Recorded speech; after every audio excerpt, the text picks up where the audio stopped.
गोवर्धन पर्वत की छाया में वृंदावन के हरे भरे मैदानों में एक छोटा सा बालक खेला करता था। वह कोई साधारण बालक नहीं बल्कि भगवान श्री कृष्ण स्वयं थे। लेकिन उनका बचपन सिर्फ रासलीला और मुरली की धुनों से नहीं, कठोर परिश्रम से भी भरा हुआ था। एक दिन वृंदावन में अकाल पड़ गया। नदियां सूख गईं, फसलें बर्बाद हो गईं और गोकुल के निवासियों के चेहरे चिंता से भर गए।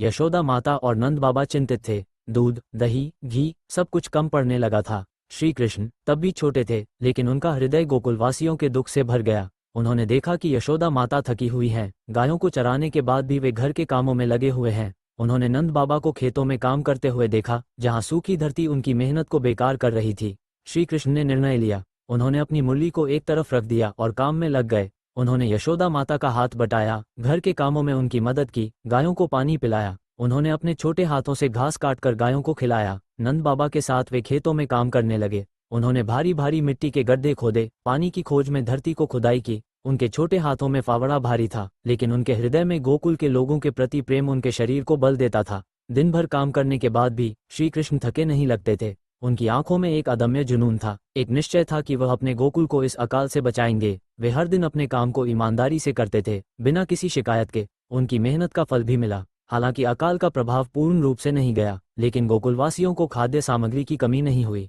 श्री कृष्ण की मेहनत ने उनके आत्मविश्वास को बढ़ाया और उन्होंने एक नया उत्साह पाया। ये घटना सिर्फ एक कहानी नहीं है, बल्कि यह हमें ये सिखाती है कि भगवान भी कठोर परिश्रम का मूल्य जानते हैं। श्री कृष्ण के जीवन से हमें ये प्रेरणा मिलती है कि कर्म का महत्व कितना बड़ा है और कठोर परिश्रम से कैसे हम किसी भी कठिनाई का सामना कर सकते हैं। यह उनका एक असाधारण गुण था, जिसने उन्हें भगवान से भी बड़ा बना दिया। उनकी यह कथा आज भी हमें प्रेरित करती है कि हम भी अपने जीवन में परिश्रम करें और अपने लक्ष्य को प्राप्त करें।